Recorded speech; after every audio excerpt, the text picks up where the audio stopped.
What's going on YouTube world? Austin Lewis here, coming to you guys live with another video. I apologize about the background noise. My car's kind of loud. The windows are down. It's beautiful. It's freaking Scottsdale, sunny in Scottsdale. The weather is 82 degrees and beautiful this amazing October 1st, Q4. I'm excited. I'm fired up. Behind the camera, we got RD3 Media. If you don't already, go follow me on Instagram at the Austin Lewis. Obviously, as you guys saw in the thumbnail, this video, sorry, Artie. This video is, my 5 best financial things that I've done to obviously benefit me, right? And obviously some of these are going to be really targeted towards me, and so you might not have been able to do them, or you haven't been able to do them, or maybe you went to school and things like that. But obviously the first one is, I never went to college. I did not go to college. I did not pay 40 grand, 30 grand, 20 grand, 100 grand to go to college. So that really allowed me to get ahead in life, right?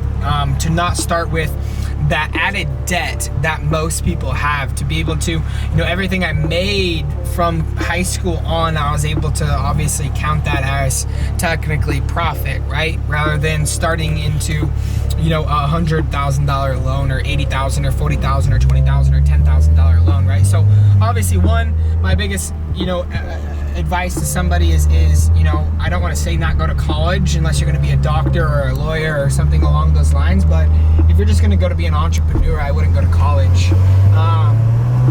Second one is obviously owning real estate. Now a lot of you guys are like, Austin, I didn't even know you owned real estate. And I do own real estate, just a different type of real estate. Obviously ATMs are real estate. I own ATMs. ATMs pay me on a monthly basis. Every single month, they create a massive cash flow. I own the real estate. I own the hardware. I own the actual ATM, and that ATM is Austin Lewis's, or obviously our company's name. It's our company's name. It is ours. We own that real estate. We have placed it in another part of real estate. A lot of people are like, man, it doesn't make sense for me. Somebody's blasting some music. It doesn't make sense for me to go put 100 grand down on a potential duplex or a potential complex of some sort at this current standpoint, in order to obviously make a monthly return, right? I got a couple of good friends, and I'm not saying it's bad, but I got a couple of good friends that, they're making $10,000 a month off of owning a piece of real estate. I think that guy followed me on Instagram. Owning a piece of real estate that cost them, $1 million or $2 million. And again, at the end of the day, don't get me wrong, to make $10,000 a month, every single month, passively is absolutely amazing.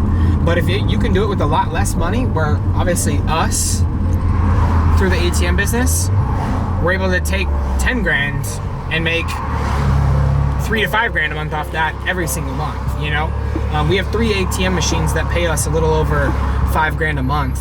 3 ATM machines costed us $7,500 installed and everything like that. So obviously that's number 2. Number 3 is obviously saving anything I can, right? Majority of people think that, because I wear nice stuff or this, that, and the third, I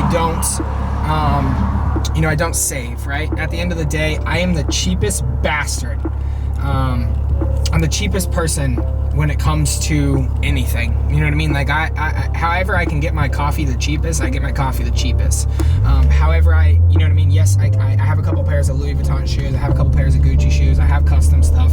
I like custom stuff. I like nice stuff. I drive nice cars, like this, that, and the third. Don't get me wrong, I get that. I understand that. But at the end of the day, I literally try to save anything and everything that I potentially can. I forgot we were going to Wells Fargo. So we're gonna make this video a little bit longer.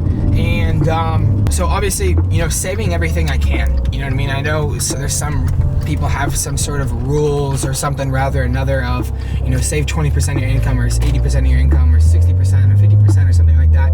I don't really have a particular rule. I just kind of obviously have some sort of self-awareness and understand that, blowing money on certain things is not what I want to do at this current standpoint, especially when a recession is going to be coming shortly.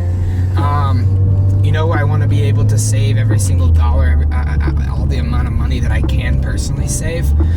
That way, going into 2020 or 2021, I'm not going to be worrying about, everything, right? So saving as much money as possible. That way I can just reinvesting into stuff. You know, my next, so obviously those are 3 right there. 1, obviously not going to college. 2, owning real estate. 3, you know, being a cheap ass, honestly. You know, saving anything and everything that I can potentially have has allowed me to obviously get ahead as well. Number 4 is obviously renting where I live and owning where I rent, right? So obviously living in an apartment complex for right this second, you know, we are renting it. That is something that obviously, you know, we're very fond of, is the, you know, if you're gonna own an apartment, if you're gonna own a place, if you're gonna own a house or something like that, it should be a house that you rent out. So, you know, rent to live and rent if you own it, right? Rent it out, that house, and always live where you rent, right? You know, I'm a big advocate of that, where if you can't own a house to be able to rent it out, then you shouldn't own the house to begin with, right? So that's obviously one, allowing us to get ahead is obviously renting an apartment rather than buying a place. And then obviously lastly, and this is kind of the most important one, and honestly it's not having massive lifestyle changes, right?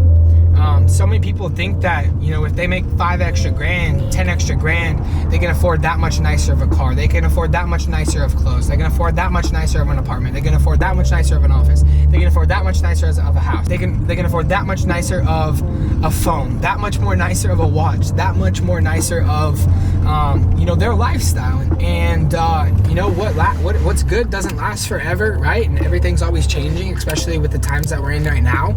And most people, I forgot that we were going to the freaking Wells Fargo, RD. Like, what the crap?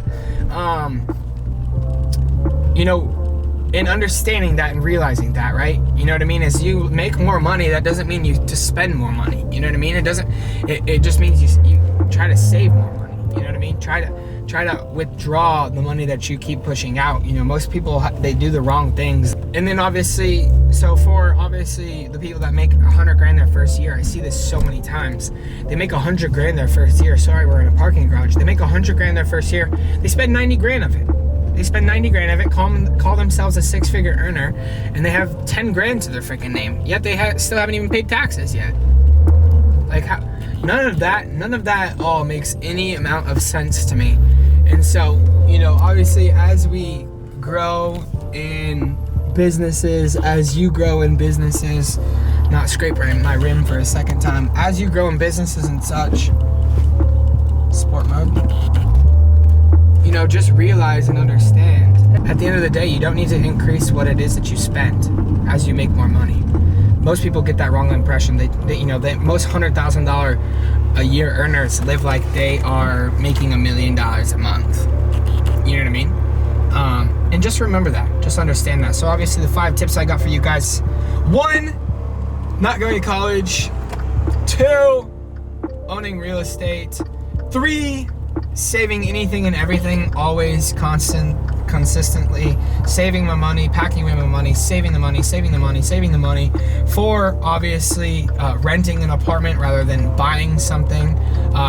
5 is the obvious, and that is, you know, not changing my lifestyle as we make more money. I mean, you can do very small portions of that, but not massive drastic changes, right? If I make 100 grand this week, I'm not gonna go spend 90 grand of it. You know what I mean? So just realize that, understand that, know that. Those are the 5 best things I've done financially. Drop in the comments below what you guys like to see in some future videos. This one was kind of all over the place. Artie's gonna have fun editing this one, but I appreciate you guys. I love you guys. Let's get to freaking 1,000 subscribers. 1,000 subscribers changes the game. And as always, each of us is one of us is all of us, man. And make sure and go smash that subscribe button, man. And go smash that like button. We'll see you guys in the other videos.